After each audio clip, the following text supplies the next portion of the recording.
Hi, Stefano Molea here, San Diego criminal defense lawyer and partner at the law office of David P. Shapiro, where we help good people regain control of the future when charged with a crime. Sometimes when a criminal defense lawyer gets a case, the crime that was committed is captured on video. And some people are like, well, what do you do with that, right? I mean, if it's right there on video, it's unedited, unaltered video, it clearly shows this person doing this illegal act, and there's really no question about it. What do you do with that? Well, look, at the end of the day, right, we know that the prosecution has the burden of proving each and every element of the charged crime beyond a reasonable doubt.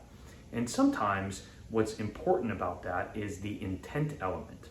Again, sometimes intent is absolutely clear by the act itself, and if that's recorded on video, then you may not have a full legal defense. But that doesn't mean that our job is over. What that means is that we have to dig in as far as getting into the person's background, history, and really, frankly, trying to do what we call mitigation work, right? Which is trying to humanize this particular defendant, this particular client, beyond just being a client or a defendant. And that's what's important, right? When we are referring to a client in front of a jury, we don't call our client the defendant. We call our client Mr. Smith, Mrs. Smith, whatever, because we need to humanize this person beyond this particular moment or act.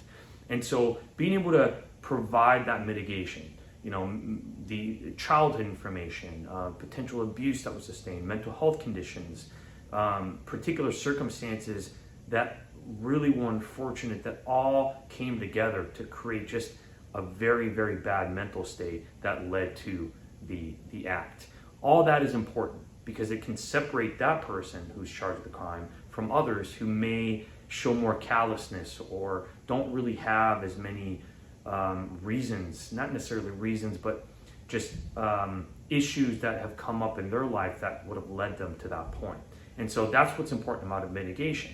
But also realize that sometimes a video doesn't tell the full story. And by that I mean, let's say that somebody's charged with murder and the murder is caught on camera, okay?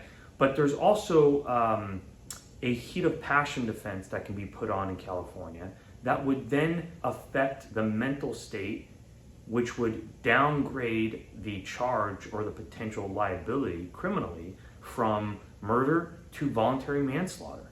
So if a jury were to determine that this person was essentially meets the elements of the heat of passion defense, then guess what? It's no longer a murder, it's something else. And so keep in mind that what's possibly on a surveillance video or what's captured on film may not tell the full story, may not automatically mean a conviction for at least what is occurring on video. So hope that this provides some answers to a fairly common question. If you have any other questions, feel free to leave them in the comments or give us a call. Again, Stefano Molea, partner at the law office of David P. Shapiro. Our phone number 619-295-3555.